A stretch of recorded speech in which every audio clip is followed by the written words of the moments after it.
A Werewolf Shifter Romance, written by Amelia Hart. Chapter 1. Signs of Belonging. The needle pierced through linen with precision born from years of necessity rather than passion. Beatrix kept her stitches small and even, the emerald thread forming delicate leaves along the collar of what would become some merchant's wife prized possession. Her fingers moved without conscious thought, leaving her mind free to wander to places it should not go. To memories of laughter shared in secret, of small hands moving through air and patterns only two people understood. Moira had been gone for 13 years now, but some mornings Beatrix still woke expecting to see her younger sister curled beside her, dark hair spilling across the pillow they once shared. The ache never quite faded, though she had learned to carry it the way one carries old scars, present but no longer bleeding. The cottage felt too large for one person. It had felt that way since the rogue attack took her parents when she was 15, leaving her and 10-year-old Moira to fend for themselves among a pack that valued strength above all else. The pack had tolerated them then, barely, because their father had been a capable tracker before his death. After Moira succumbed to fever 2 years later, tolerance turned to disdain. An Omega without family was worthless in their eyes. An Omega who refused the attentions of the Alpha's son was worse than worthless. She was a liability. Beatrix set aside the finished collar and reached for another piece of fabric, this one destined to become a decorative square for the festival market. The annual celebration at the royal castle drew merchants and craftspeople from every corner of the kingdom, all hoping to catch the eye of wealthy nobles with coin to spare. She had been saving for months to afford the merchant tax required to set up a stall, selling 2 pieces for every 3 she made just to gather the silver needed. Old Marin from the village edge had helped her, purchasing handkerchiefs and pillowcases even when her own were barely worn. The elderly woman never said much, but her eyes held understanding that Beatrix treasured. Then there was Willem, the baker's apprentice who sometimes left day-old bread on her doorstep when his master was not looking. And Cora, the healer's daughter who had been Moira's only friend outside their home. These 3 had kept Beatrix from complete isolation, small kindnesses that meant more than they likely realized. Tomorrow she would leave before dawn, joining the caravan of villagers making the 2-day journey to the capital. The Alpha's son, Garrett, had made it clear he expected her to reconsider his suit before she departed. His idea of courtship involved cornering her in empty streets and describing in explicit detail what he would do once she stopped being difficult. She had no intention of reconsidering anything. The festival represented escape, even if only for a handful of days. The sun dipped low, painting her small workspace in amber and shadow. Beatrix lit a candle and continued working, determined to finish 3 more pieces before sleeping. The festival began in 3 days. She would be ready. The royal castle rose from the mountainside as if the stone itself had decided to reach for the sky. Beatrix had never seen anything so massive, so deliberately imposing. The outer walls alone could contain her entire village twice over, and the towers seemed to pierce the clouds. Pennants bearing the royal crest snapped in the mountain wind, the silver wolf on black silk visible for miles. The market sprawled across the lower courtyard, a organized chaos of color and noise. Merchants called out their wares while nobles drifted between stalls with practiced disinterest, their fine clothes marking them as clearly as any spoken word. Beatrix arranged her embroidered goods with careful attention, making sure each piece caught the light. Her stall sat wedged between a spice merchant and a potter, both of whom had barely acknowledged her presence beyond cursory nods. She was Omega. They could smell it on her, that indefinable something that marked her as lesser in their hierarchy.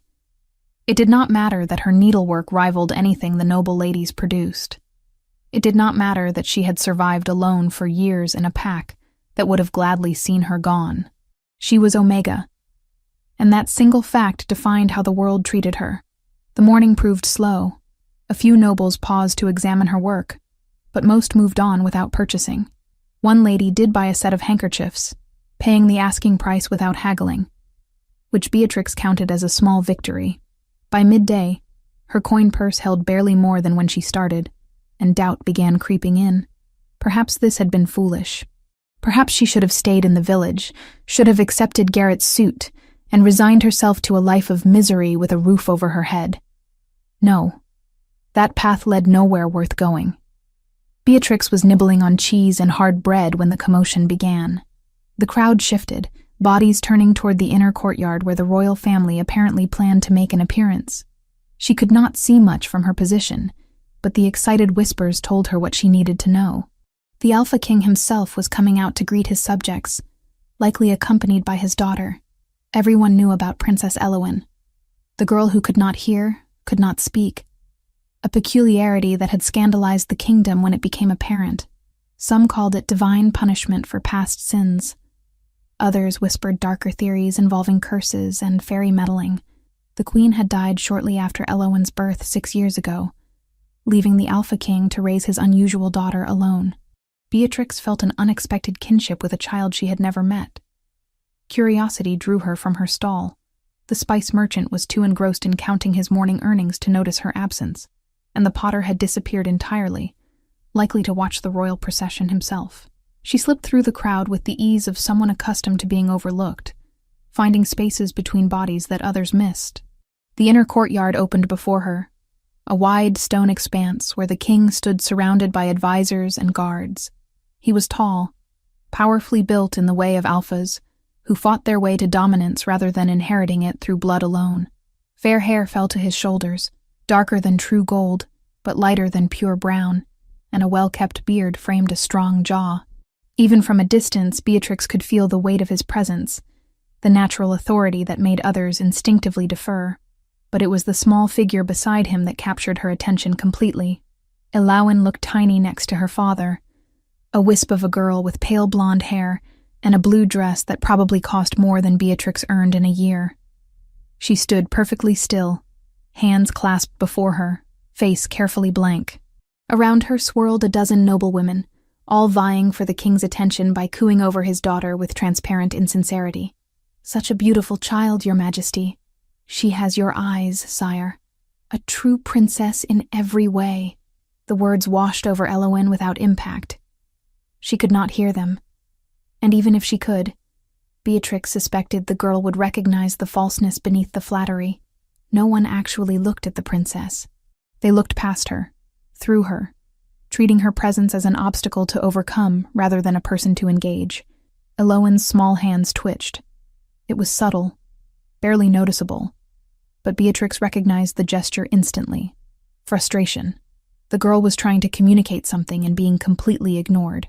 One hand lifted slightly, fingers forming a shape that Beatrix knew in her bones even though the specific meaning was unclear. It was too far away, the angle wrong, but the intent was unmistakable. Elowen was signing. Without conscious decision, Beatrix's own hands moved. The signs she and Moira had created together were probably different from whatever system Elowen used, but the basic concepts remained universal. She signed hello in the way Moira had taught her. A simple gesture that meant acknowledgement, recognition. "I see you." Elowen's head snapped around. Those blue eyes, so like her father's, locked onto Beatrix with startling intensity. For a heartbeat, nothing else existed, just two people connected by the simplest of signs. Then, Elowen's face transformed. The careful blankness shattered, replaced by wonder and desperate hope. Her hands flew up, forming shapes rapidly, questions tumbling out too fast for Beatrix to follow. The Alpha King noticed. Of course he did. Alphas noticed everything, especially when it concerned their children. His gaze tracked from his daughter to Beatrix, those ice-blue eyes assessing her with predatory focus. The crowd around them seemed to fade, sound muffled as if they stood in a bubble separate from the rest of the world. Beatrix forced herself to breathe. She had the Alpha King's attention, and that could be either salvation or destruction, depending on how she handled it. Elowen tugged on her father's sleeve, signing frantically. Constantine. She knew his name was Constantine Shadowmere, Alpha King of the Mountain Territories, bent down to his daughter's level. He signed back.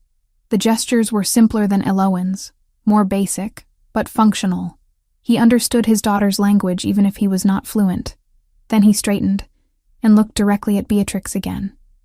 He said something to his guards, words she could not hear across the distance, and two of them began moving through the crowd toward her. Panic fluttered in her chest, but running would only make things worse. She stood her ground, chin lifted, as the guards reached her position. "The king requests your presence," one said, not unkindly. She followed them across the courtyard, acutely aware of every eye tracking her movement. Who was this common-looking woman being summoned by royalty? The whispers started immediately, speculation spreading like wildfire. By tonight, half the castle would have invented elaborate stories about her identity and purpose. Up close, Constantine Shadowmere was even more imposing. He towered over her by nearly a foot, and the breadth of his shoulders seemed to block out the sun. But it was his scent that nearly undid her. Pine and snow, and something wild that spoke to the wolf she carried inside. The beast that had never been strong but existed nonetheless. Alphas always smelled of dominance and power. This one smelled of winter storms and unshakable strength. "You know sign language," he said. It was not a question. "Yes, Your Majesty." Her voice came out steadier than she felt. "My sister was deaf. We created our own signs to communicate." "Your sister?"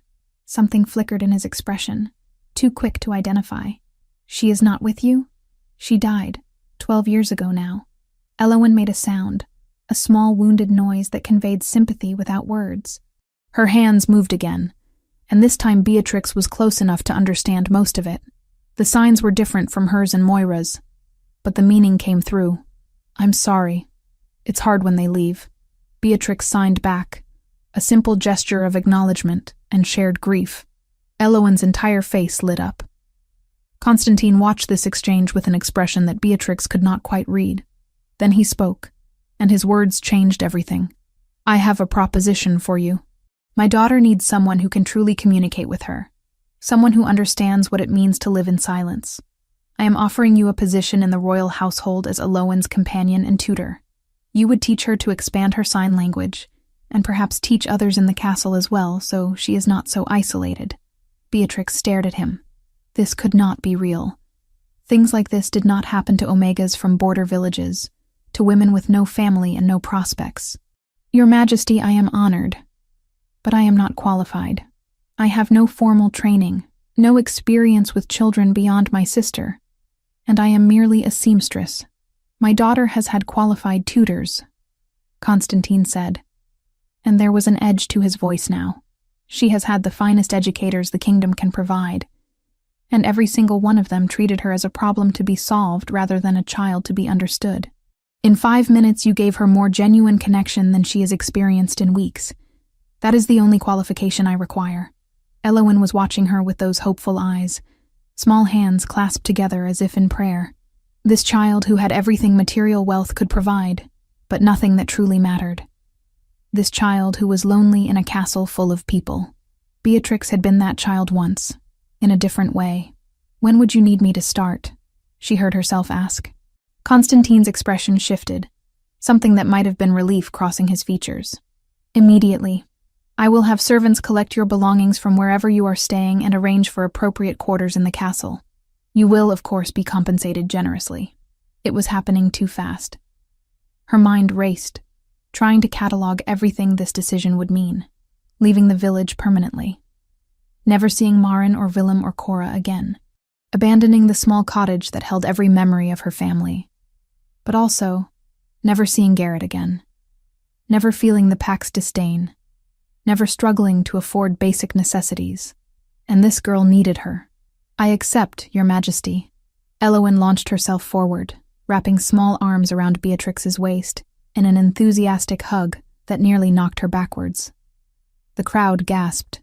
Princesses did not embrace commoners in public, but Constantine merely smiled, a real smile that transformed his harsh features into something almost gentle.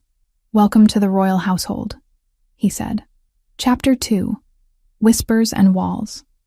The servants' quarters occupied the eastern wing of the castle, a labyrinth of narrow corridors and modest chambers that housed everyone from ladies' maids to tutors. Beatrix's room sat at the far end of the 3rd floor, small but undeniably better than anything she had known before. A proper bed with clean linens, a writing desk beneath a window that overlooked the training grounds, and a wardrobe that could hold 10 times the clothing she actually possessed. She stood in the doorway, taking it all in with a strange sense of disconnection. 3 days ago, she had been sleeping in a cottage with a leaking roof. wondering how she would afford winter firewood. Now she lived in a castle, employed by royalty, with more security than she had ever known. The cost of that security became apparent within hours. An Omega. The voice dripped with disdain. Beatrix turned to find an older man in expensive robes standing in the corridor, his sharp features twisted in disapproval. His scent marked him as beta, powerful, but not quite dominant. His Majesty has truly lost all sense of propriety, bringing your kind into proximity with the princess. Counselor Godwin, I presume. Beatrix kept her tone neutral, though her wolf bristled at the naked hostility. She had dealt with men like this her entire life. They were all the same, convinced that hierarchy determined worth. You presume correctly. He stepped closer, using his height advantage to loom over her. It was a dominance display, crude but effective on most Omegas. I want you to understand something very clearly. The king may have been charmed by whatever act you performed at the festival, but I see through it. You are a nobody from nowhere, and the moment you prove yourself unworthy of this position, I will personally ensure your removal. Then I shall endeavor to prove myself worthy. Beatrix met his gaze without flinching. Will there be anything else, counselor? His jaw tightened. He had expected submission, fear, perhaps even tears. Her calm refusal to be cowed clearly irritated him. We shall see how long your insolence lasts. He swept away, robes billowing dramatically. Beatrix closed her door and leaned against it, releasing a slow breath. This would not be easy. The first week proved her right.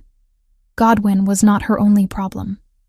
The courtesans who constantly circled Constantine, hoping to catch his eye and become the next queen, viewed Beatrix as unwanted competition. Never mind that she was Omega, and therefore completely unsuitable for such a position. Never mind that Constantine had shown zero romantic interest in her. The simple fact that she had daily access to him through Elowen made her a threat in their eyes. They whispered when she passed, loud enough to be heard, quiet enough to maintain deniability. I heard she bewitched the princess somehow, probably slipped something in the child's food. My mother knew a hedge witch who could make potions that created false affection. How else would an Omega secure such a position? She must have used unnatural means. Beatrix ignored them all. She had a job to do, and Elowen deserved her full attention. The princess was brilliant. That became clear within days. Whatever prevented her from hearing and speaking had not touched her mind, which was sharp and endlessly curious. She learned new signs with remarkable speed, her small hands forming shapes that grew more complex each day. More importantly, she was finally able to express the thoughts and feelings that had been trapped inside her for 6 years. They sat together in Elowen's chambers, a bright suite of rooms decorated in soft blues and creams. Beatrix had created a new sign, combining one of Moira's gestures with one from Elowen's existing vocabulary. The meaning, happy surprise. The feeling of unexpected joy. Elowen practiced it repeatedly, then signed a question. Can we make signs for all the feelings? We can make signs for anything you want. Beatrix signed back. Feelings, ideas, dreams. Your language can be as big as you need it to be. The girl's face glowed with delight. She launched into a rapid series of signs, describing a dream she had the previous night involving flying horses and chocolate rain. Beatrix followed along, occasionally asking for clarification, but mostly just witnessing Elowen's personality finally given room to bloom. A throat cleared from the doorway. Constantine stood there, still wearing his training leathers from the morning exercises. Sweat darkened his hair at the temples, and a new bruise colored his left cheekbone. He must have been sparring with the guards again.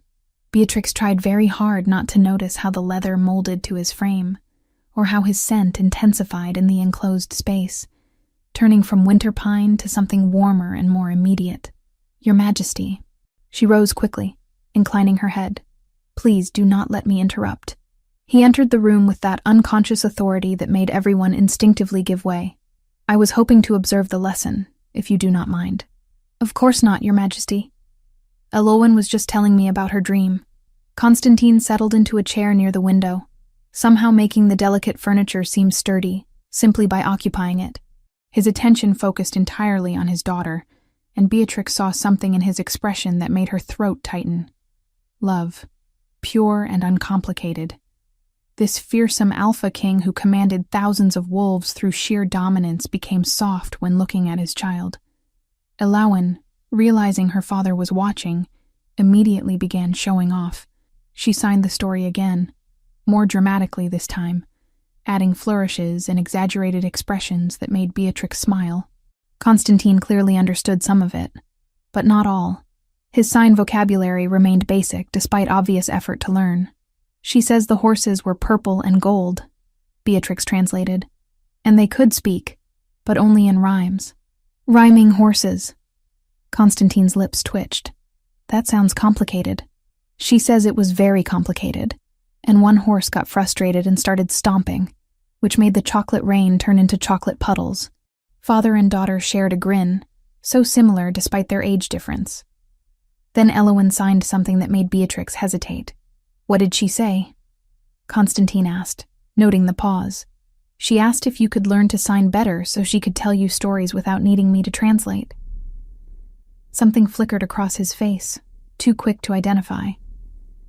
Tell her I am trying, but I am not as clever as she is. Some things take me longer to learn. Beatrix translated. Elawan's response was immediate and emphatic. She says you are very clever, and she will help teach you if I teach her the signs first. That seems fair. Constantine stood, and the room suddenly felt smaller. He crossed to where they sat, kneeling down to Elawan's level. His hands moved slowly, forming signs that were simple but heartfelt. I love you. You make me proud. Elawan threw herself into his arms, a tangle of small limbs and blonde hair. Constantine held her gently, pressing a kiss to the top of her head. When he looked up, his gaze met Beatrix's, and for a heartbeat the world narrowed to just that connection. Those blue-gray eyes held something she could not name, something that made her pulse quicken and her wolf stir restlessly. Then he straightened, breaking the moment. Thank you, he said quietly, for giving me back my daughter. Your Majesty, I have done very little. Elawan's intelligence and spirit were always there. Perhaps. But she had no way to share them before you arrived. He paused, as if weighing his next words. I wonder if you might join me for tea tomorrow afternoon. There are some matters regarding Elawan's education I wish to discuss. It was a reasonable request. Perfectly appropriate. Yet something in his tone suggested those matters were not the only reason for the invitation. Of course, Your Majesty. I would be honored. He left shortly after, taking his distracting scent with him. Beatrix released a breath she had not realized she was holding. The next afternoon brought the test Godwin had apparently been planning. Beatrix arrived for tea with Constantine, only to find the king's private study filled with people. 2 alphas from smaller packs, both bristling with aggression, stood on opposite sides of the room while their respective betas hovered nearby. Godwin lurked near the desk, wearing an expression of false concern. Ah, Miss Beatrix. Constantine's tone was carefully neutral, but she caught the warning in his eyes. I apologize for the change in plans. It seems we have a dispute that requires immediate attention, and Counselor Godwin suggested you might be able to assist. It was a trap. That much was obvious. Godwin wanted to see her fail publicly, to prove she was unsuitable for her position. The 2 alphas barely glanced at her, their attention fixed on each other with predatory intensity. The Redwood pack has been hunting in Ironwood territory, one alpha growled. He was shorter than his opponent, but broader, with scars marking his hands and face. They killed 3 elk that belong to us by right. Your territory boundary is unclear, the other alpha shot back. He was younger, leaner, with nervous energy that suggested inexperience. The river moved after the spring floods. We hunted where we always hunt. The boundary has not changed in 50 years. Then perhaps it should change. Your pack is smaller now. You cannot use all that land. The temperature in the room dropped as both alphas began releasing dominance pheromones, trying to intimidate each other. Beatrix felt the pressure of it, that weight that made omegas want to curl up and submit. She pushed back against the instinct, keeping her spine straight. Your Majesty, she said clearly. May I speak with both alphas privately? Godwin scoffed. Privately? This is meant to be a mediation, not a secret negotiation. Nevertheless, Constantine's voice cut through the tension. "I am curious to see Miss Beatrix's approach. Gentlemen, please accompany her to the adjacent room. You have 15 minutes. The alphas looked skeptical, but obeyed their king. Beatrix led them into a smaller chamber, closing the door behind them. Immediately both began posturing again, trying to establish dominance over each other and over her. "Stop," she said quietly. Both alphas paused, surprised by her tone. "You are both behaving foolishly, and you know it. This dispute is not about elk or territory. It is about pride. You dare!" The older alpha stepped forward threateningly. "Yes, I dare. Because someone needs to say what everyone is thinking." Beatrix held her ground. "Alpha Redwood, your pack is indeed smaller than it once was. That must be difficult to accept. And Alpha Ironwood, you are young and eager to prove yourself. Also understandable. But this path leads to violence that will weaken both your packs and disappoint your king." She moved to the window, giving them space to process. The river did move. That is fact. So the boundary must be redrawn. But Alpha Redwood deserves compensation for the 3 elk, and Alpha Ironwood deserves acknowledgement that he was operating in good faith based on natural landmarks. "What do you propose?" Ironwood asked grudgingly. "A joint hunt. Both packs together, on the disputed territory. Whatever you bring down gets divided evenly. You work together instead of against each other, and you establish a new boundary that both agree upon while cooperating." The 2 alphas stared at her. Then slowly, grudgingly, they looked at each other. "That could work," Redwood admitted. "My pack would agree to it," Ironwood added. They emerged from the room 12 minutes later with the basic framework of an agreement. Godwin's face had gone pale, then red, then carefully blank. Constantine, however, was smiling. "Well done," he said once the alphas had departed. "Counselor Godwin, was there anything else you needed Miss Beatrix to prove?" "No, Your Majesty." Godwin's tone could have frozen water. "I believe I have seen what I needed to see." He left stiffly. Beatrix waited until the door closed before allowing herself to sag slightly, the tension draining out of her. "That was a setup," she said. "Yes." Constantine poured tea with steady hands, passing her a cup. "Godwin believes you are here under false pretenses. He thinks you manipulated your way into this position. And what do you believe, Your Majesty?" He studied her over the rim of his cup. "I believe you are exactly who you appear to be. Someone kind and capable who cares about my daughter. Someone who sees past rank and title to the actual problems that need solving. Someone who makes me question things I thought were settled long ago." The air between them thickened, charged with something unspoken. Beatrix's wolf stirred, responding to the subtle shift in Constantine's scent. It had turned darker, richer, carrying notes that spoke directly to instincts she usually kept buried. "Your Majesty," she began, not sure what she meant to say. "Constantine," he interrupted softly. "When we are private, please call me Constantine. That would be inappropriate." "Perhaps." He set down his cup and stood, crossing to where she sat. "But there are many inappropriate things I find myself thinking lately. Do you know what it is to want something you should not have, Beatrix?" She looked up at him, heart racing. "Yes, I know that very well."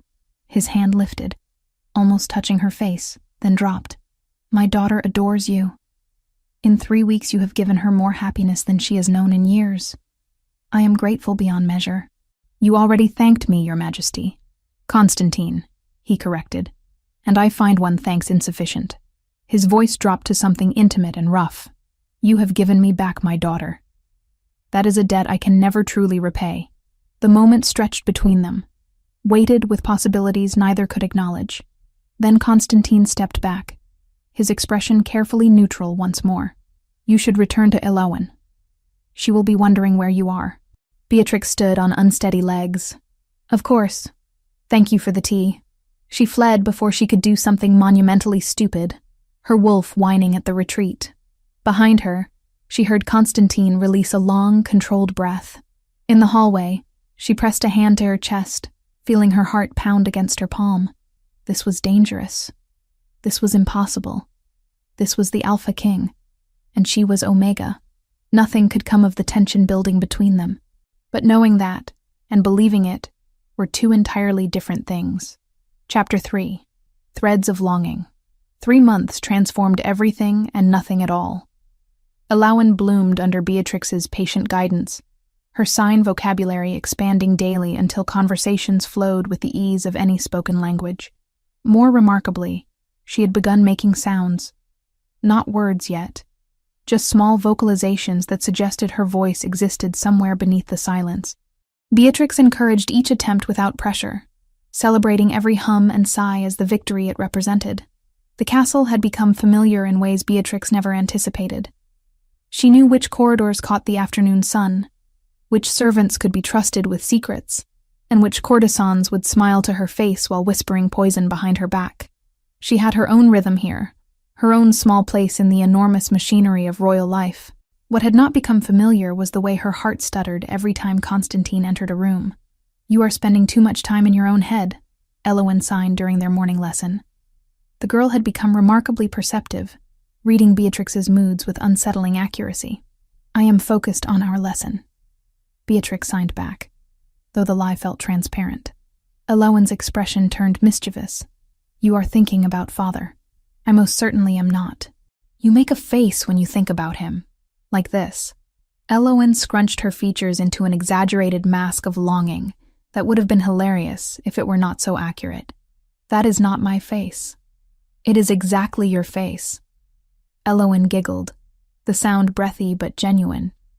She had been laughing more lately, small bursts of joy that made Beatrix's chest ache with affection.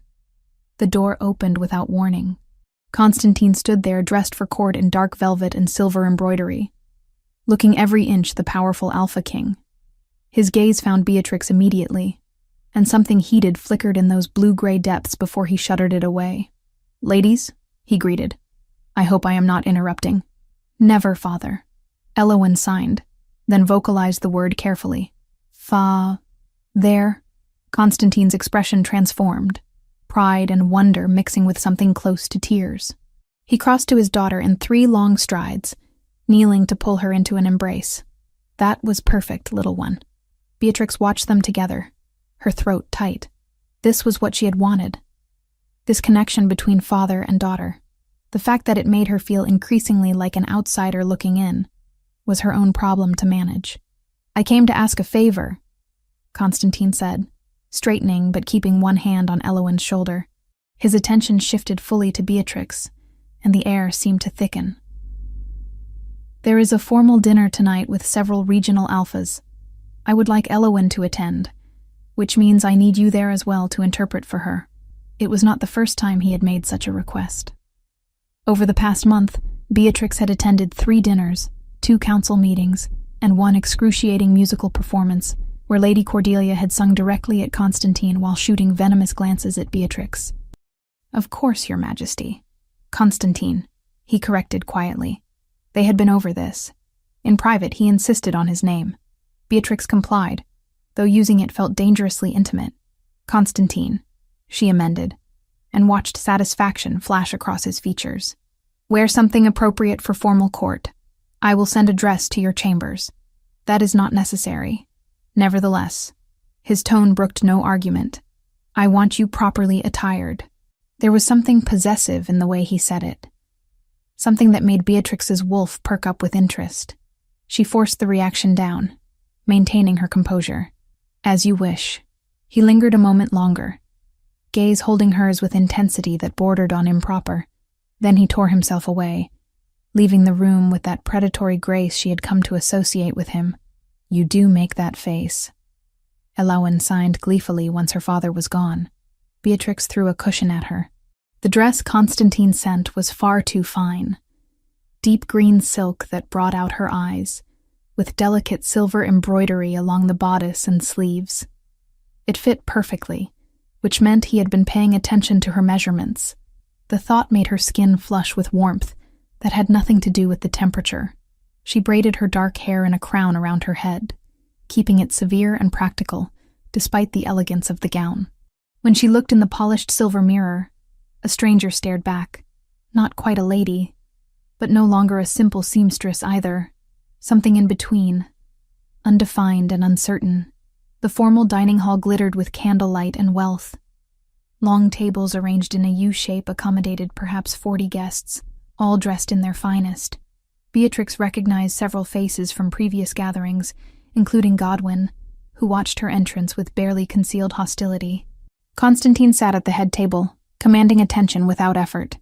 When he saw her, something flashed in his expression, gone too quickly to name but leaving heat in its wake. He rose, a courtesy that made everyone else scramble to their feet as well. "Miss Beatrix, please join us at the high table with Princess Alawan." Murmurs rippled through the assembled nobles. The high table was reserved for royalty and the most honored guests. Seating in Omega there was unprecedented, borderline scandalous. Beatrix felt every eye on her as she made her way to the raised platform where Constantine and Elowin waited. She took the seat between father and daughter, hyper-aware of Constantine's proximity. His scent wrapped around her, pine and winter, and something uniquely him that made her wolf whine with want. This was torture of the sweetest kind. Dinner progressed with multiple courses, each more elaborate than the last. Elowin signed questions about the various dishes, and Beatrix answered quietly, conscious of the attention focused on them. Constantine interjected occasionally, adding details or asking his own questions, creating an intimate bubble of conversation that excluded everyone else. "The princess seems quite attached to her companion," one alpha observed from down the table. His tone suggested disapproval. "My daughter has excellent judgment," Constantine replied coolly. "She recognizes quality when she sees it." The alpha subsided, chastened. No one contradicted the king. Lady Cordelia, seated near Godwin, leaned forward with a smile that did not reach her eyes. "Your Majesty, have you given more thought to the proposal from the Northern Territories? I hear their alpha has a daughter of marriageable age." "I have not," Constantine said flatly. "Surely you must consider remarriage eventually," another noble added. "The kingdom needs stability, a queen, perhaps more heirs." Beatrix kept her face carefully neutral, though each word landed like a blow. Of course Constantine would remarry eventually. He needed political alliances, needed sons to secure his line. She was a temporary presence in his life, useful only as long as Elowin required her services. "When I remarry," Constantine said, his voice carrying dangerous edges, "it will be for reasons that satisfy me, not the kingdom's gossiping nobility. Is that understood?" Silence fell. Then someone cleared their throat and changed the subject to hunting prospects for the coming season. Crisis averted. But the tension remained. Beatrix focused on her food, forcing down bites that tasted like ash. The delegation arrived 2 days later with little warning. 20 soldiers bearing the crest of the eastern reaches, led by an alpha whose scent spoke of age and cunning. With them came a woman who could only be Lady Verity, dressed in crimson silk that displayed her considerable assets to maximum advantage. She was beautiful in the way court ladies were beautiful, calculated perfection from her golden hair to her practiced smile. Everything about her screamed suitable match for an alpha king. Beatrix watched from a window as they arrived, Elowin pressed against her side. The girl had gone rigid, small hands clenched into fists. "What is wrong?" Beatrix signed. "I do not like her," Elowin signed back. "She smells wrong. You cannot smell her from here." "I know anyway." Children had instincts adults learned to ignore. Beatrix filed away Elowin's reaction for future reference. The welcome banquet that evening was more elaborate than any Beatrix had yet attended. Lady Verity held court at Constantine's right hand, laughing at his comments and touching his arm with casual familiarity. She was doing everything correctly, playing the role of future queen with practiced ease. Beatrix sat beside Elowin at a lower table, having been firmly relegated from the high table to make room for their distinguished guests. She told herself it did not matter, that she had no right to feel this burning jealousy watching another woman claim Constantine's attention. "Miss Beatrix?" Lady Verity called down the table, her voice carrying crystal clear. "I understand you teach the princess some form of hand language?" "Yes, my lady. Sign language, so she can communicate." "How quaint." Verity's smile remained fixed. Though surely at her age, the princess should be learning more practical skills. Music, perhaps, or needlework, something befitting her station. Elowen is learning many skills, Beatrix replied evenly. Communication happens to be one of the most important. Of course. Of course. Verity turned to Elowen with exaggerated attention. And how are you, dear child? I hope you are not too overwhelmed by all this adult conversation. Elowen's hands moved rapidly. Beatrix caught the signs before the girl finished. Princess Elowen says she is quite capable of following adult conversation, and that you need not speak to her as if she were 3 years old. Beatrix's translation was diplomatic. What Elowen had actually signed was considerably ruder. Verity's smile tightened. How precious. She has spirit.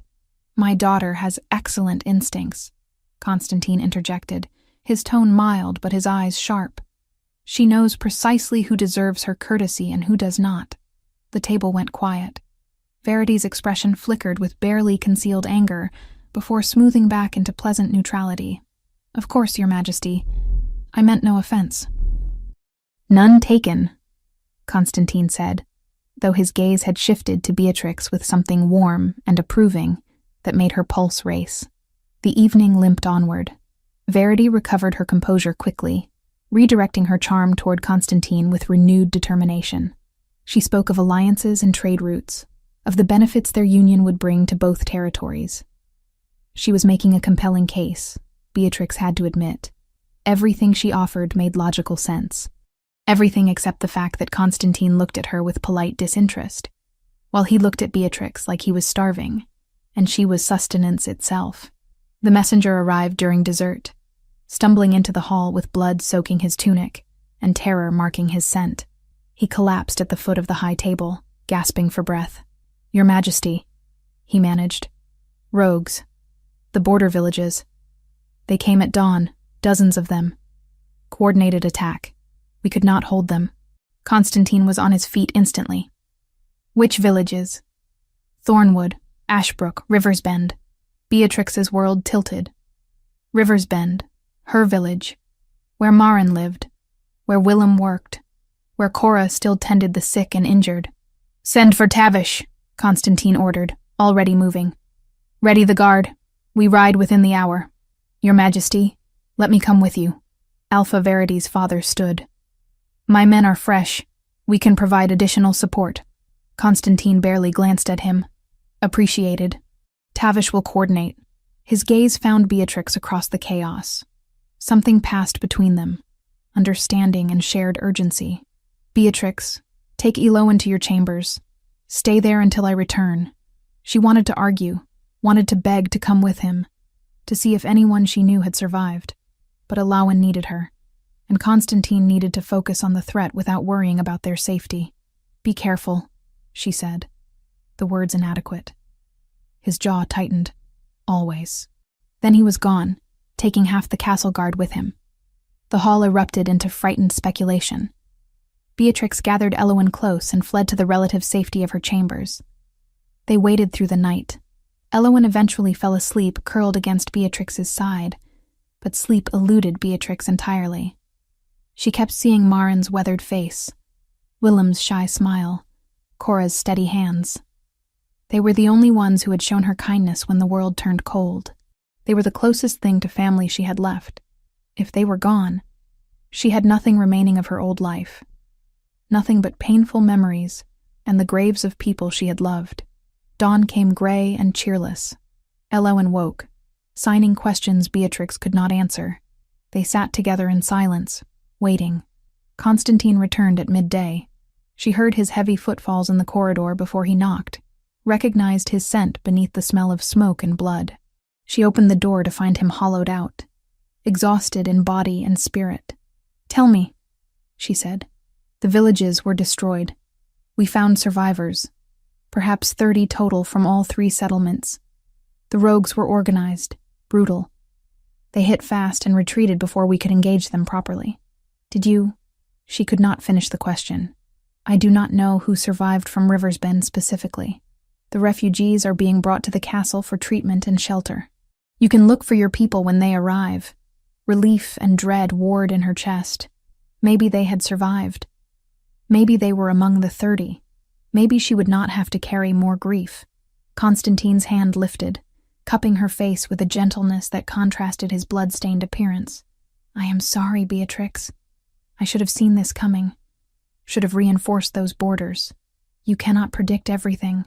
I am Alpha King. Protecting my people is precisely what I should do."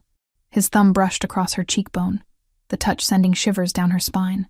"You were one of those people once. I should have protected them better. They were standing too close." His scent wrapped around her, wild and desperate beneath the exhaustion. Beatrix could hear his heartbeat, could see his pupils dilate as something primal flickered across his features. "Constantine," she whispered, warning and plea combined. He leaned closer. His free hand slid to the nape of her neck, fingers tangling in her hair. She felt the ghost of his breath against her throat, felt his lips brush her skin with barely restrained hunger. This was wrong. This was impossible. This was everything she wanted and could never have. His teeth grazed her pulse point, and Beatrix's entire world narrowed to that single sensation. He was going to mark her. Right here, right now. Consequences be damned. And she wanted it with desperate, aching need that obliterated every rational thought. Then Constantine jerked back as if burned, his expression horror-stricken. "I cannot. Gods. Beatrix, I almost—" He stumbled away from her, pressing his back against the opposite wall. "I should not be here. This is not— You deserve better than this. Constantine, please." "No." The word came out harsh. "You deserve someone who can claim you properly. Someone who is not bound by politics and duty and the expectations of an entire kingdom. You deserve more than stolen moments and secret longing. You deserve everything, and I cannot give you that." He fled before she could form a response, leaving her alone with her racing heart and the phantom sensation of his teeth against her throat. Chapter 4. Moonlit Confessions. The refugees arrived in scattered groups over the next 2 days. Beatrix searched every haggard face, her heart sinking with each unfamiliar one. On the 3rd day, she found them. Maren, Willem, and Cora, all alive though bearing the marks of trauma. Relief hit her so hard she nearly collapsed. "Child," Maren whispered, pulling Beatrix into a fierce embrace. "We thought you were there, thought you had been killed. I was here. I am so sorry I was not there to help. You could have done nothing," Cora said quietly. Her healing hands were bandaged, burns marking her arms from pulling victims from burning buildings. They came too fast, too organized. This was not random violence. Willem nodded agreement, his usually cheerful face grim. They knew exactly where to strike, which houses held families, which held supplies. Someone told them our layout. The implication settled heavy in Beatrix's gut. This had been planned, coordinated. But by whom, and why target border villages specifically? She ensured her friends received proper quarters and medical attention, then went to find Constantine. He was in his study with Godwin and several advisors, maps spread across the massive oak table. "Your Majesty, might I have a moment?" Constantine looked up, and something flickered in his eyes when he saw her. "Gentlemen, we will continue this later." The advisors filed out. Godwin lingered, his gaze sharp and assessing. "Miss Beatrix, how fortunate that you were not in your village when the attack occurred." "Fortunate indeed, counselor. Some might say suspiciously fortunate." "Godwin." Constantine's voice carried warning. "Do you have something to say?" "Only that the timing seems remarkable, Your Majesty. Miss Beatrix arrives at court, and suddenly rogues attack her home village with unprecedented coordination. One wonders if she might have inadvertently led them here." Beatrix went cold. "You think I brought this on my people?" "I think nothing without evidence," Godwin replied smoothly. "But evidence should be gathered, should it not, Your Majesty?" Constantine's jaw tightened. "Begin your investigation, counselor. But tread carefully. I will not tolerate baseless accusations." Over the following week, Godwin's investigation became increasingly intrusive. He questioned Beatrix repeatedly about her movements before arriving at court, about anyone who might have followed her, about whether she had contact with rogues. She answered everything honestly, but his suspicion never wavered. Then evidence emerged. A letter, supposedly written by Beatrix to an unknown contact in the rogue camps, discussing castle defenses and optimal times for attacks on border villages. The handwriting was close to hers, but not quite right. The paper was wrong, too fine for anything she could afford.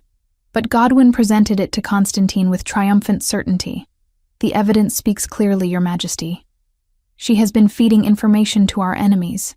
Beatrix stood before Constantine's desk, her heart hammering. "That is not my letter. I would never betray the kingdom."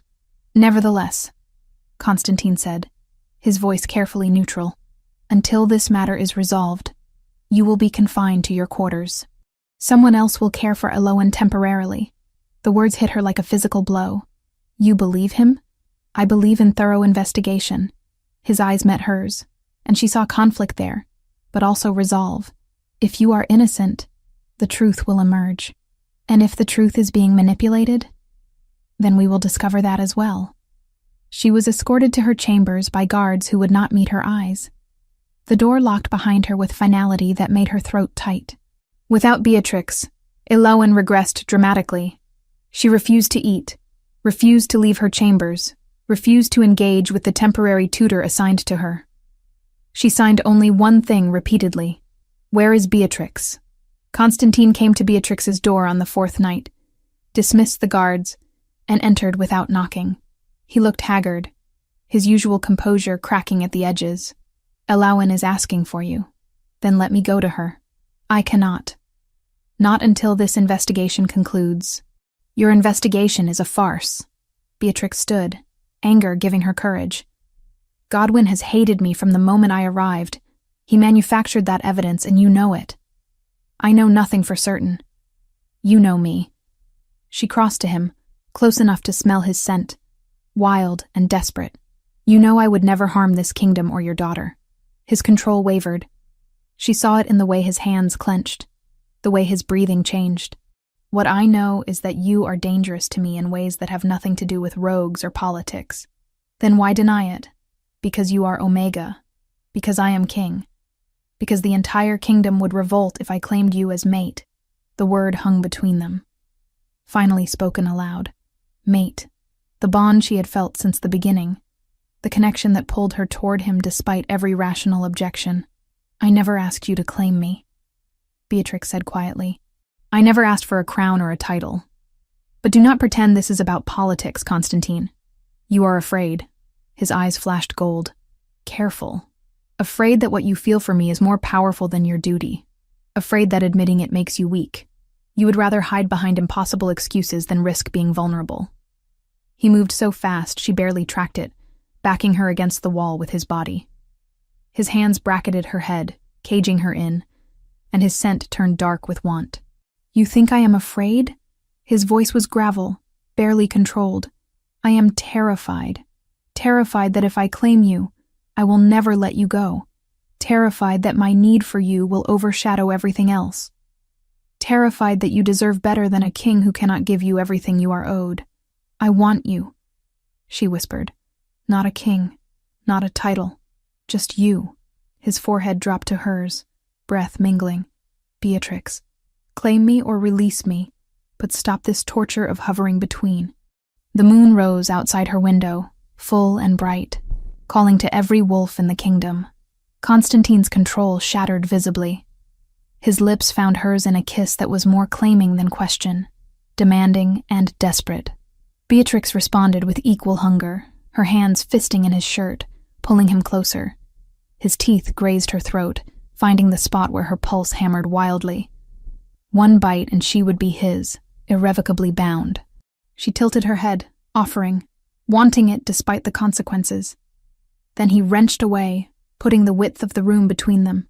His chest heaved, eyes wild and gold-rimmed. "I cannot. Gods help me, I cannot do this to you.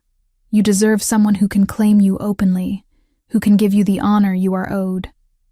I am too selfish, too bound by duty. You should hate me for wanting you this much while refusing to have you properly. Constantine, please." "No." The word was final. "I will prove your innocence. Tomorrow, I will announce it publicly and ensure Godwin never threatens you again. But this," he gestured between them, "this cannot happen. For your sake more than mine." He left her alone with her racing heart, and the taste of him still on her lips. Dawn brought vindication. Tavish, the captain of the guard, had apparently been investigating independently. He presented Constantine with evidence of discrepancies in Godwin's case, proof that the letter had been forged, witnesses who contradicted key elements of the accusation. Constantine called a court assembly. Every noble in the castle attended, sensing drama. He stood before them all, radiating authority, and announced Beatrix's complete innocence. Godwin was forced to publicly apologize, his face mottled with barely suppressed rage. Furthermore, Constantine continued, his gaze finding Beatrix in the crowd, anyone who questions Miss Beatrix's loyalty or position in this household will answer to me personally. She has my complete trust and protection. The declaration was unmistakable. He might not claim her as mate, but he was marking her as under his protection nonetheless. It was not what she wanted, but it was something. Lady Verity and her delegation departed that afternoon without ceremony, their political alliance proposal quietly withdrawn. Apparently, Constantine's obvious devotion to an Omega companion made him unsuitable for their family's ambitions. Beatrix stood with Elowen watching the carriages leave, the girl's small hand clasped firmly in hers. "Are you staying?" Elowen signed. "Yes." Beatrix signed back. Always. It was a promise she intended to keep, regardless of what Constantine decided about their impossible connection. Chapter 5. Blood and Bonds. Tavish found Constantine in the weapons room, where the king often went when he needed to think. The captain of the guard carried himself with unusual tension, his scent sharp with urgency. "Your Majesty, we need to speak." Privately. Constantine dismissed the two guards sharpening swords in the corner. Once they were alone, Tavish pulled out a leather journal, its pages filled with notes and observations. "I have been investigating the rogue attacks independently," Tavish began without preamble. The coordination, the timing, everything pointed to inside help. "I finally found the connection. Godwin has been in contact with Alpha Hrothgar of the Northern Reach for months. They are planning a coup." Constantine's hand stilled on the sword he had been examining. "Explain." "Hrothgar wants the throne. Godwin wants revenge for every slight he believes you have dealt him over the years. They plan to poison you during the next council meeting, make it look natural. Once you are dead, Hrothgar will claim regency over Elowen until she comes of age. Of course, accidents happen to children all the time." Rage flooded Constantine's system, his wolf rising dangerously close to the surface. "You are certain?" "I have witnesses, servants who overheard conversations. A merchant who delivered strange herbs to Godwin's chambers. But, Your Majesty, I do not know how deep this goes. I cannot be sure who else on the council might be involved." Constantine's mind raced through possibilities. If he arrested Godwin now, any other conspirators would scatter. Better to let them think they had succeeded, catch them all at once. "We will spring their trap," he decided. "Let them believe they have won, then crush them completely. That is dangerous, Your Majesty. If anything goes wrong, then I trust you to protect Elowen." Constantine met his captain's eyes.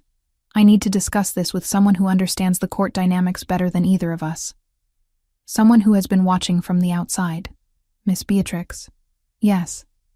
Tavish's expression shifted to something approving. "She is clever, that one. And loyal. The servants speak well of her, which tells me more than any investigation could." Constantine found Beatrix in the library with Elowen, both absorbed in a book about ancient wolves and their magic. His daughter looked up when he entered, her face brightening. "Father, Beatrix says the old wolves could speak mind to mind even in human form." "Is that true?" "Some could." Constantine signed back, his skills having improved considerably over the months. "But the gift is rare now." Elowen returned to her book, satisfied. Constantine caught Beatrix's eye and tilted his head toward the door. She understood immediately, making an excuse to Elowen about needing to discuss lesson plans. They walked to his private study in silence, charged with unspoken tension. Once inside, Constantine locked the door and released a long breath.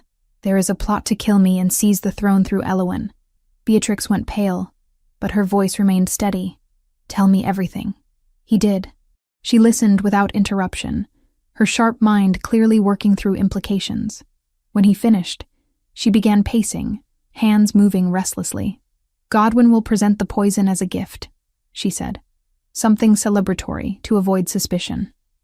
Wine, most likely, since that is traditional for council toasts. He will want you to drink it publicly so there are witnesses to your sudden illness." "Agreed. You will need an antidote ready, in case any actually enters your system. Cora, the healer from my village, she knows poisons. She can prepare something." Constantine nodded, impressed. "What else?" "Hrothgar will have men positioned throughout the castle. He cannot take the throne through poison alone. He needs visible strength. Expect his soldiers to move the moment you collapse. Tavish should have our own forces ready to counter. You have a tactical mind." She smiled without humor. "I have spent my life watching power games from below. You learn to see the patterns." They spent the next hour planning, Beatrix offering insights Constantine would never have considered.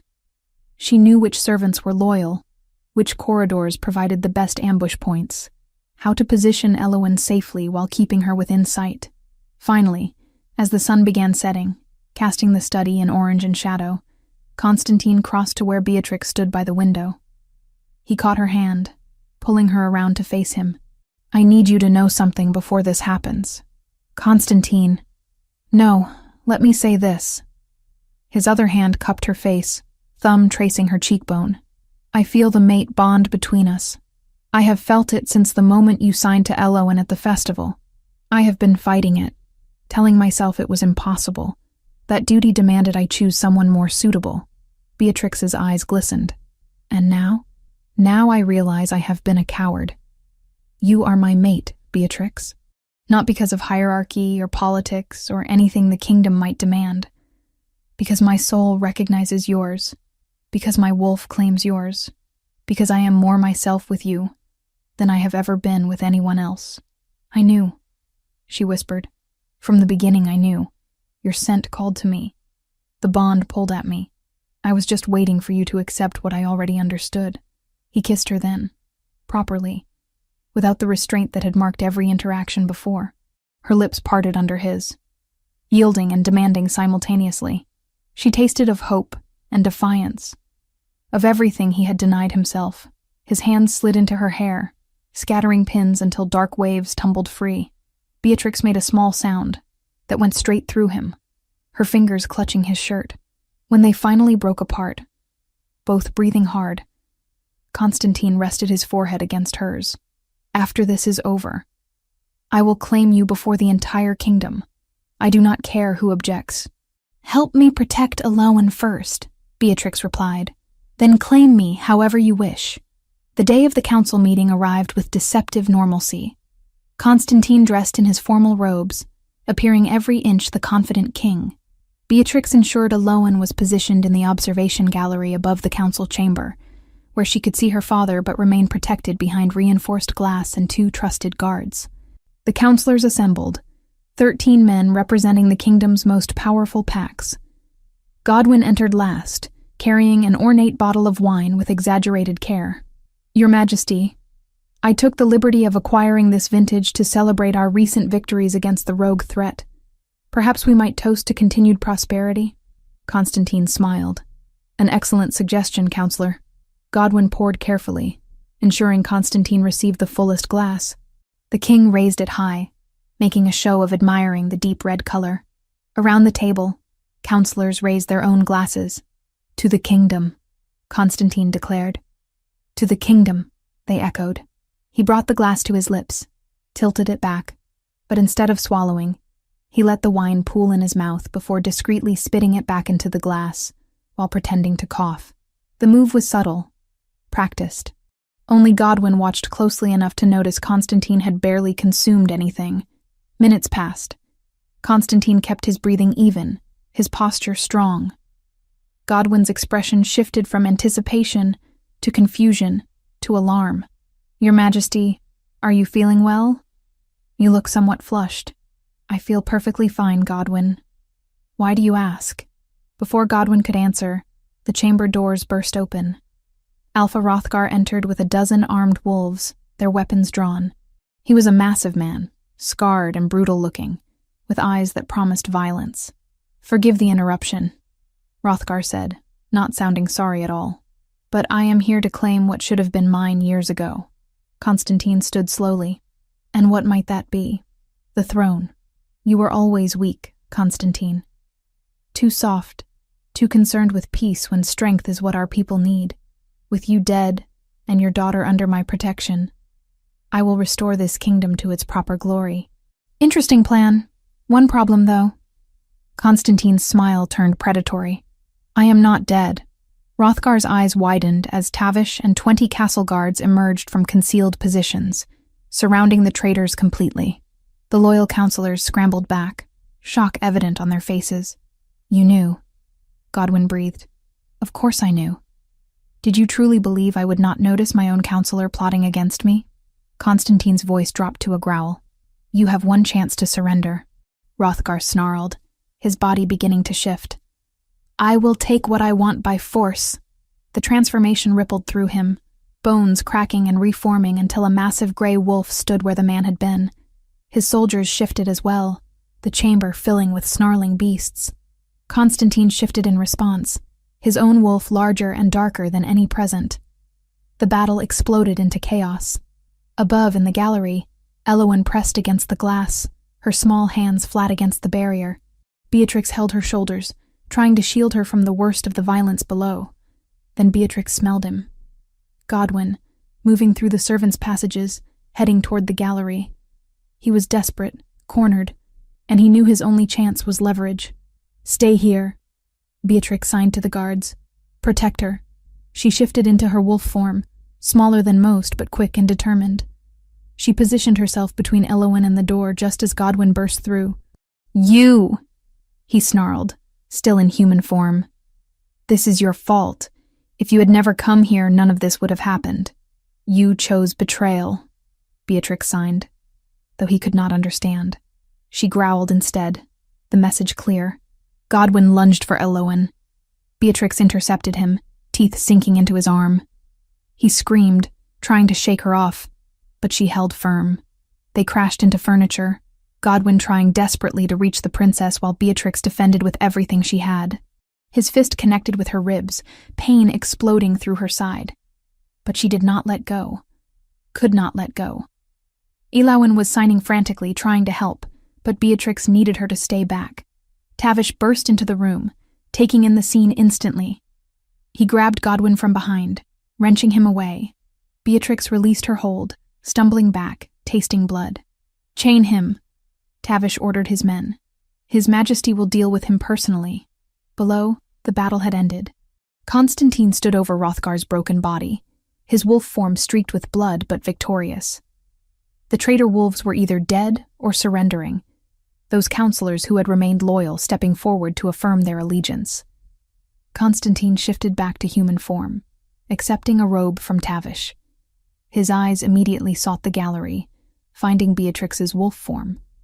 Even from this distance, he could see she was injured. He ran. By the time he reached the gallery, Beatrix had shifted back, clutching her ribs. Elowen knelt beside her, small hands moving frantically. Mama hurt. Help Mama. The word stopped Constantine in his tracks. Mama, Elowen had spoken. Her first word, given not to him but to the woman who had shown her nothing but love and patience. Then Elowen spoke again, her voice rough and uncertain but unmistakable. Mama. Beatrix's eyes filled with tears. She pulled Elowen close despite her injuries, pressing a kiss to blonde hair. I am all right, little one. I am all right. Constantine knelt beside them, gathering both into his arms. His mate and his daughter, the two people who mattered more than any throne or kingdom. They were safe. Everything else could wait. Chapter 6. Crown and Claiming. 3 weeks had passed since the battle that nearly destroyed everything. The castle bore witness to transformation, wounds both literal and political, slowly healing under careful attention. Godwin sat in exile, stripped of title and land, his name spoken only as warning. Hrothgar's death had sent ripples through the northern reach. But his successor, a younger cousin with more pragmatism than ambition, sent emissaries bearing formal apologies and renewed pledges of loyalty. Beatrix's ribs healed under Cora's skilled care, the bruises fading from purple to yellow to nothing. Through it all, Constantine remained close, his presence a constant reassurance that sent her wolf purring with contentment.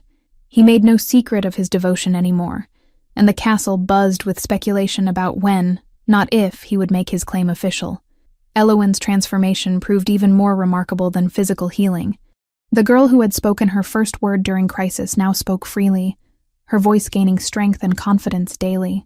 She still preferred signing, the language feeling more natural to her fingers than her tongue, but she no longer lived trapped in silence. On the morning of the council meeting that would determine their future, Elowyn climbed into Beatrix's bed before dawn, small hands finding hers in the darkness. "Are you scared?" the girl asked, her voice sleep-rough but clear. "Terrified," Beatrix admitted honestly. "Father says brave people feel fear, but act anyway." Elowyn snuggled closer. "You are the bravest person I know, Mama." That word still made Beatrix's chest ache with overwhelming emotion. She had not asked for it, had never presumed to claim such a title. But Elowyn had given it freely and repeated it constantly, as if making up for years of silence with declarations of love. "You make me brave." Beatrix signed and whispered simultaneously, a habit they had both adopted. "You and your father, both." The council chamber filled early, every regional alpha in attendance along with their primary advisors. The air thrummed with tension and curiosity. Some faces showed open hostility, others guarded neutrality, but a few, particularly the younger alphas and several betas who had witnessed the battle firsthand, displayed something close to respect. Constantine entered last, and the room fell silent. He wore formal robes of deep midnight blue embroidered with silver wolves, his crown a simple circlet of dark metal that somehow made him look more powerful rather than less. His gaze swept the assembly, measuring, assessing, then found Beatrix standing in the observation gallery beside Tavish and Elowyn. The connection between them sparked visible even across the distance, undeniable and raw. "Honored alphas, esteemed council members," Constantine began, his voice carrying effortlessly through the stone chamber. 3 weeks ago, traitors attempted to destroy this kingdom from within. They failed because loyal wolves stood firm. Today, I ask you to be equally steadfast as we face not external enemies, but internal prejudices that have weakened us for generations. Murmurs rippled through the crowd. Several alphas exchanged meaningful glances. "I intend to take a maiden queen," Constantine continued, "as is my right and responsibility to this kingdom. That mate is Beatrix, formerly of the River's Bend Pack, currently guardian and tutor to Princess Elowyn." The explosion of voices was immediate and predictable. Several alphas surged to their feet, protest written across their faces. "She is Omega. This is madness, Your Majesty. The kingdom requires strength at the throne." "What message does this send to our enemies? That we value nothing but sentiment over strategic alliance?" Constantine let them shout themselves hoarse, his expression never changing. When the noise finally subsided, he spoke with deadly calm. "Are you finished? Because I have things to say, and I would prefer not to waste time repeating myself over your bleeding." The insult landed hard. Several alphas bristled, but none dared interrupt again. "You speak of strength as if it is measured solely by hierarchy rank. How many of you stood against Hrothgar when he invaded this chamber? How many raised weapons to defend my daughter when Godwyn threatened her?" Constantine's gaze swept the room, and several wolves had the grace to look ashamed. Beatrix did. An Omega without formal combat training positioned herself between a child and a traitor, fought until she bled, and won. That is strength. If you cannot recognize it, the failing is yours, not hers. "But Your Majesty," one of the older alphas ventured, his tone more respectful, "there is precedent to consider. We have never had an Omega Queen. The other kingdoms will view it as weakness, will see opportunity to test us." "Let them try," Constantine said flatly. "Any kingdom foolish enough to test our borders will discover exactly how strong we are. Or have you all forgotten that Beatrix also mediated the dispute between Redwood and Ironwood packs? That her diplomatic solution saved us from internal conflict? Strength comes in many forms. Only the foolish ignore that truth. Movement in the gallery drew attention. Elowen descended the stairs, her small figure commanding attention despite her size. She reached the center of the council floor and turned in a slow circle, making sure every alpha could see her clearly. Then she spoke, her voice carrying with surprising power. Why should Mama not be queen? She saved me. She taught me to speak. She loves this kingdom more than people who were born here. The chamber went absolutely silent. The miracle of the voiceless princess speaking in defense of her chosen mother was not lost on anyone present. Are you afraid because she is Omega? Elowen continued, signing as she spoke. Or because she is better than you expect? Because she does not need rank to have power? Direct hit. Several alphas looked genuinely struck by the accusation. Tavish stepped forward from his position, drawing all eyes. He knelt on one knee, fist over heart. My blade is hers, as it is my king's. I saw her courage. I witnessed her wisdom. If Constantine Shadowmere claims her as mate and queen, then I acknowledge her right to both titles. One by one, the warriors who had fought alongside them in the battle followed Tavish's lead. 10 guards, then 15, then 20, all kneeling in formal pledge. The gesture carried weight that speeches could not match. A beta counselor stood slowly, his weathered face thoughtful.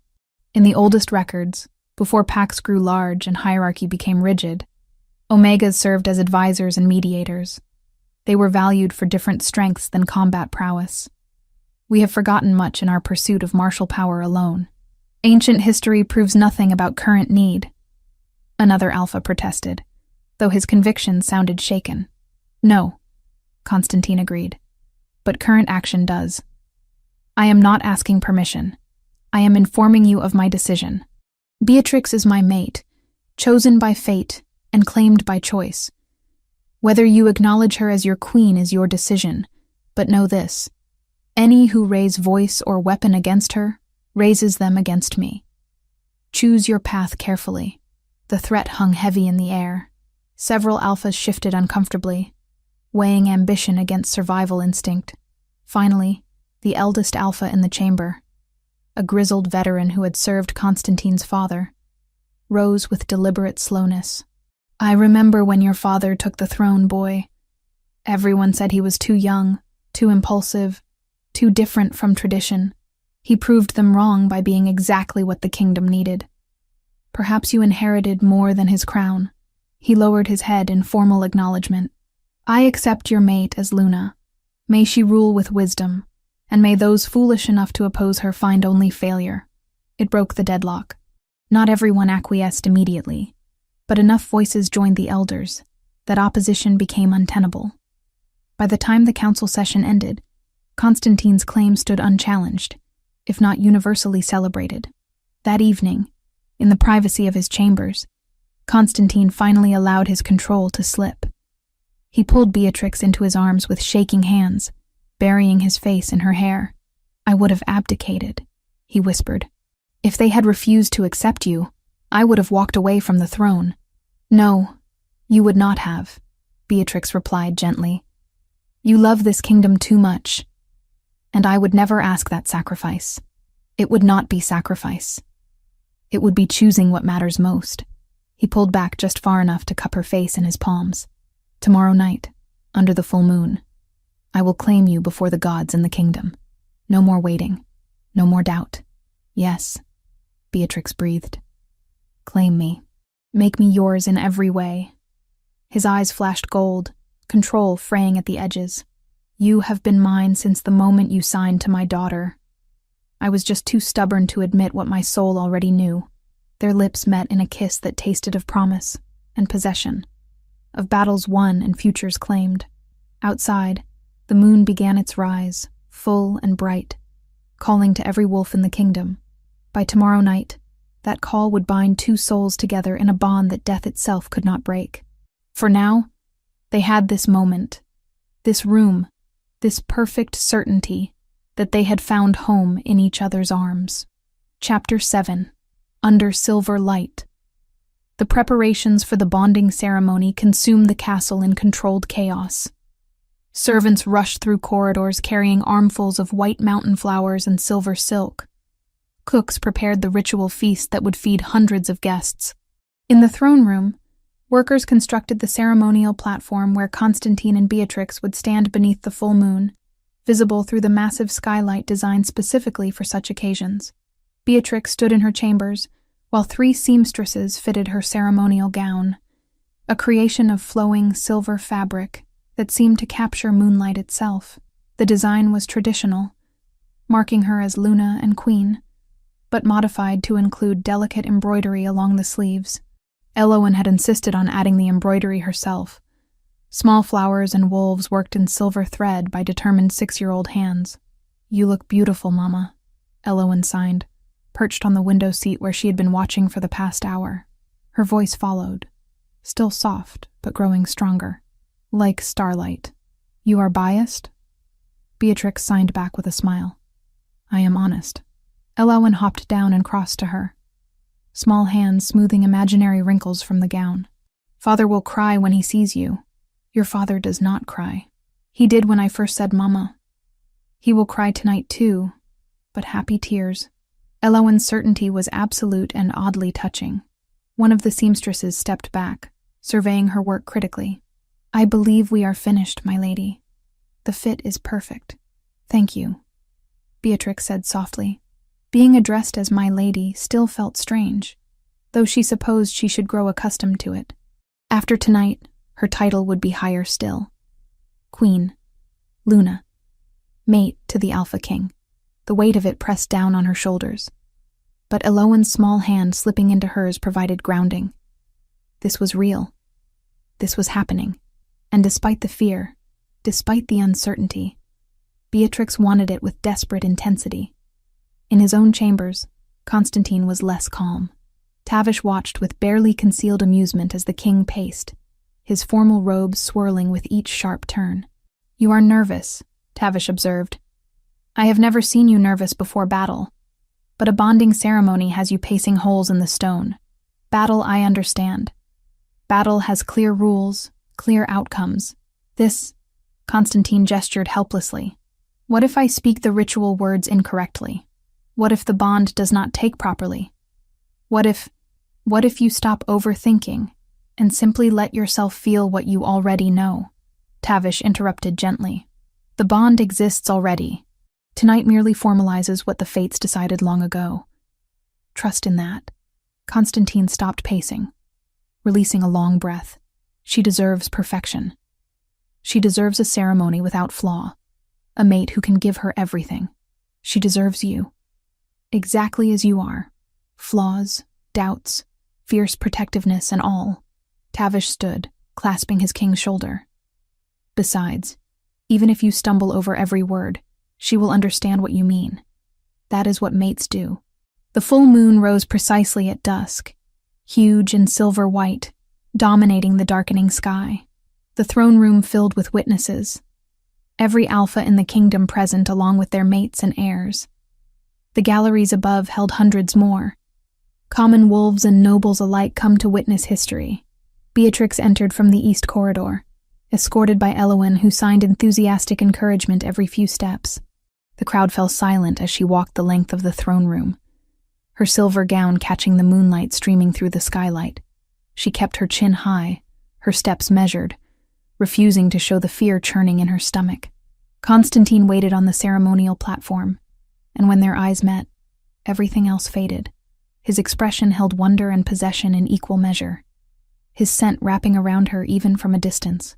He wore formal robes of midnight blue embroidered with silver wolves, his crown replaced temporarily by a simple circlet of moonstone.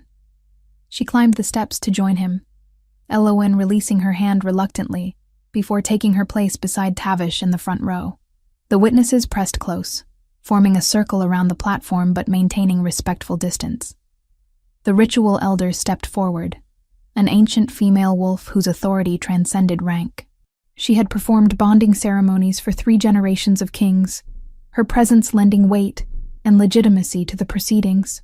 "We gather under the full moon to witness the bonding of souls," she began, her voice surprisingly strong.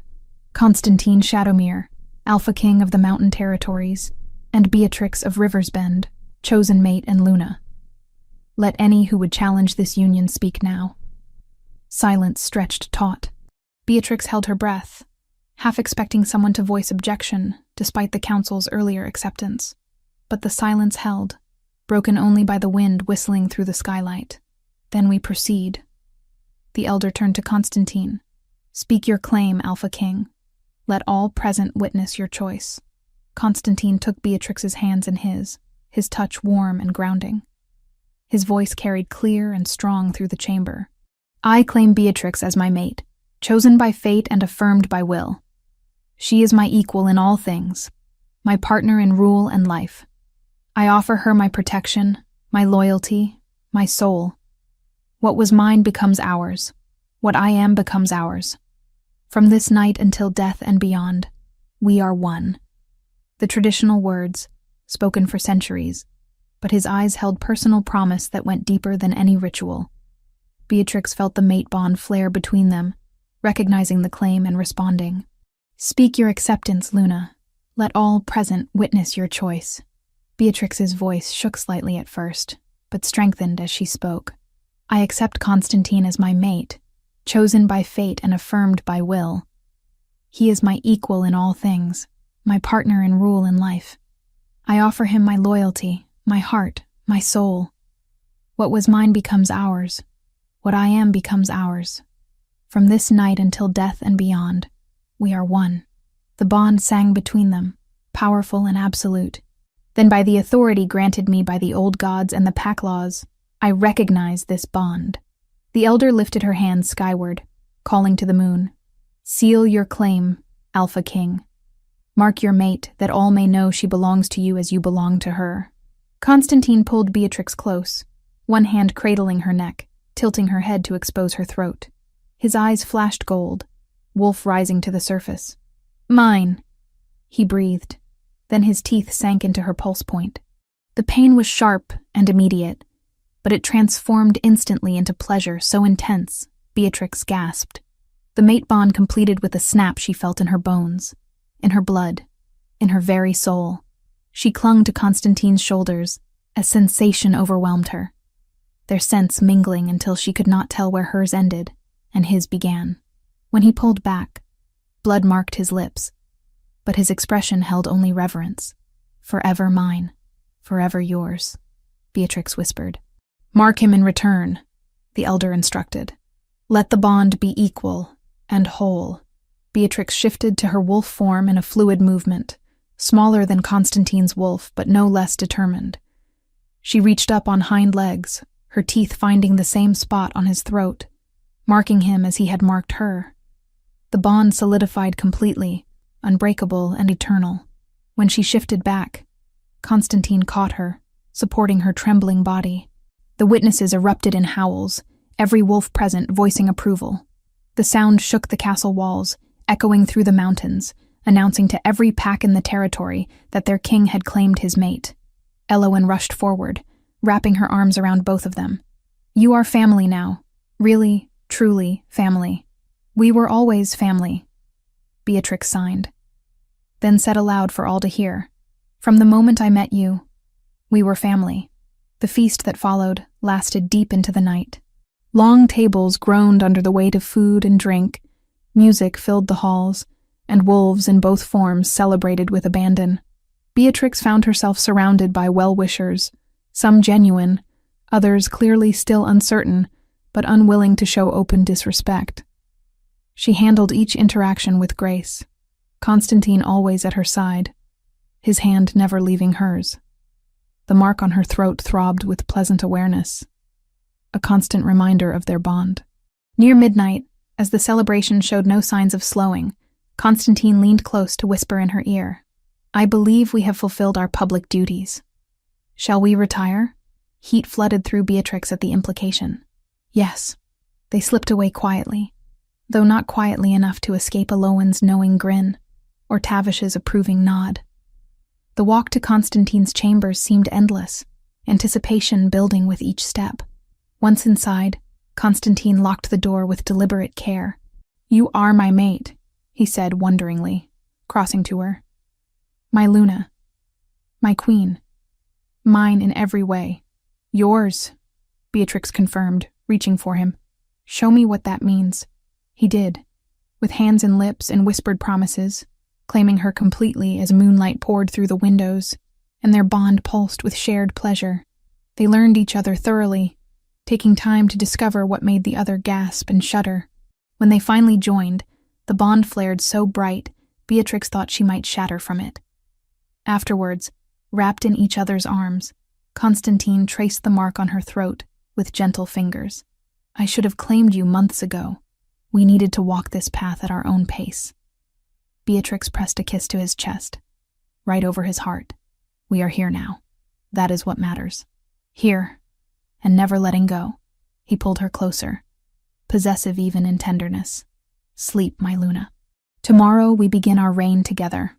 Beatrix drifted off with his heartbeat steady beneath her ear, the mate bond humming contentment, and the certain knowledge that she had finally, truly, found home. Chapter 8. Legacy of Light. Almost 2 years had passed since the bonding ceremony under the full moon. The kingdom had transformed in ways both subtle and profound, blooming under the joint rule of Constantine and Beatrix, like flowers after winter snow.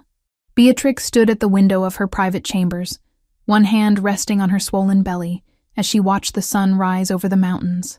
4 months pregnant with twins, if Cora's predictions proved correct. The pregnancy had been unexpected, a gift neither she nor Constantine had dared hope for, given her Omega status and the rarity of such unions producing heirs. You should be resting, Constantine said from the doorway, his voice warm with affection and concern. He crossed the room to stand behind her, his arms wrapping carefully around her expanding waist, hands settling over hers on their growing children. I have rested all night. Now I want to watch the sunrise. She leaned back against his solid warmth. Besides, I can feel them stirring. They like the morning light. They will be strong, Constantine murmured, his lips brushing her temple. Like their mother, and stubborn like their father. That too. Movement at the door drew their attention.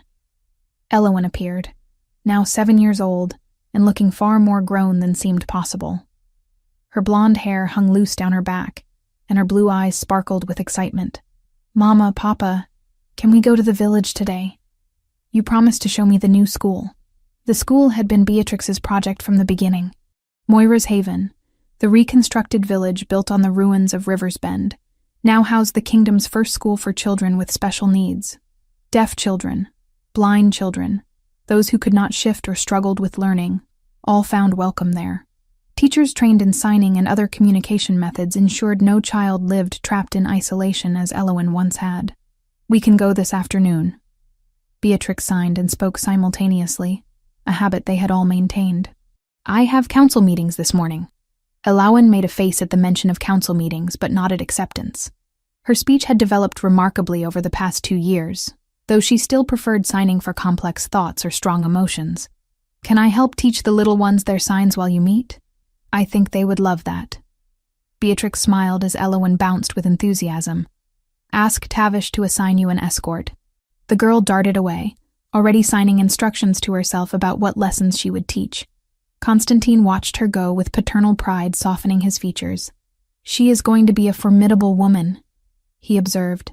She already is. The council meeting that morning proved less contentious than those in early months of Beatrix's reign. The Alphas had learned, some more quickly than others, that their new Luna possessed political instincts sharp as any blade. Her suggestions regarding trade routes had increased prosperity across all territories. Her mediation between feuding pacts had prevented 3 potential conflicts. Most importantly, her insistence on merit-based advancement had strengthened the kingdom by allowing capable wolves to rise regardless of birth rank. There remained pockets of resistance, of course. Some older alphas clung to traditional hierarchies with grim determination. But their voices grew fewer and quieter, as results spoke louder than prejudice. Today's meeting addressed requests from several packs seeking to establish their own schools, modeled after Moira's Haven. Beatrix listened to each proposal carefully, asking questions about resources and teacher training, suggesting modifications that would increase effectiveness. The Northern Reach requests assistance establishing a school for combat training that includes wolves of all ranks, one counselor reported. They specifically request that Omega wolves be allowed to learn defensive techniques. Several older alphas shifted uncomfortably. The idea of Omegas receiving combat training still made some nervous, as if teaching self-defense somehow threatened the natural order. An excellent proposal, Beatrix said firmly. Omega wolves should absolutely learn to defend themselves and their families. We will provide funding and send experienced trainers to assist their establishment. My Luna, one alpha ventured carefully. Some worry that training Omegas in combat might encourage them to challenge authority. If your authority requires keeping others helpless to maintain itself, perhaps that authority deserves challenge. Beatrix's tone remained pleasant, but her meaning was unmistakable. We have proven that strength comes in many forms. Let us continue proving it. The alpha subsided, chastened. Constantine, seated beside her on matching thrones they had commissioned specifically to show their equal status, caught her eye with warm approval. After the meeting concluded, they traveled to Moira's haven with Elowyn and a small escort. The village had been rebuilt with care, each structure designed with accessibility in mind. Wide streets accommodated those using mobility aids. Visual markers helped guide those with limited sight. And everywhere, wolves moved with easy comfort, signing as naturally as speaking. Marin met them at the village entrance, the elderly woman now serving as the school's administrator. She had taken to the role with unexpected enthusiasm, her years of quiet observation making her perfectly suited to understanding each child's unique needs. My Luna, Your Majesty. She bowed formally, but her eyes danced with affection. Elowyn, the children have been asking for you all week. I brought new stories to share, Elowyn announced proudly, holding up a leather-bound book she had insisted on carrying herself. And Mama helped me create new signs for complicated feelings. Wonderful. Come. They are gathering in the main hall. Willem appeared from the bakery he now operated, his shy smile replaced by confident pride.